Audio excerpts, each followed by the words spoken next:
Under 14, under 17, under 19 വിഭാഗങ്ങളിലായി ആൺകുട്ടികൾക്കും പെൺകുട്ടികൾക്കുമായി സംഘടിപ്പിച്ച മത്സരങ്ങളിൽ അണ്ടർ 14 വിഭാഗത്തിൽ ആൺകുട്ടികളുടെയും പെൺകുട്ടികളുടെയും മത്സരത്തിൽ ഇടുക്കി ജയ്മാത പബ്ലിക് സ്കൂൾ ഒന്നാം സ്ഥാനം നേടി. അണ്ടർ 17 മത്സര വിഭാഗങ്ങളിൽ എറണാകുളം SBOA പബ്ലിക് സ്കൂൾ ആൺകുട്ടികളുടെ വിഭാഗത്തിലും തേവലയ്ക്കൽ വിദ്യോദയ സ്കൂൾ പെൺകുട്ടികളുടെ വിഭാഗത്തിലും ഒന്നാം സ്ഥാനം നേടിയെടുത്തു.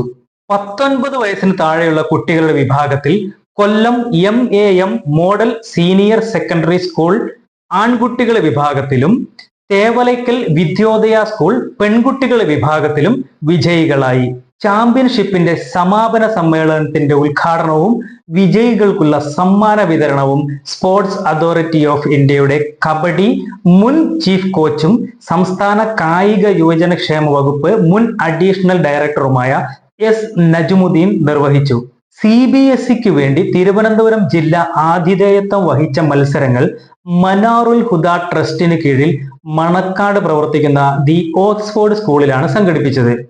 ദി ഓക്സ്ഫോർഡ് സ്കൂൾ തന്നെയായിരുന്നു കഴിഞ്ഞ CBSE ക്ലസ്റ്റർ 11 ബാഡ്മിന്റൺ ചാമ്പ്യൻഷിപ്പിനും ഖോ ചാമ്പ്യൻഷിപ്പിനും വേദിയായത്.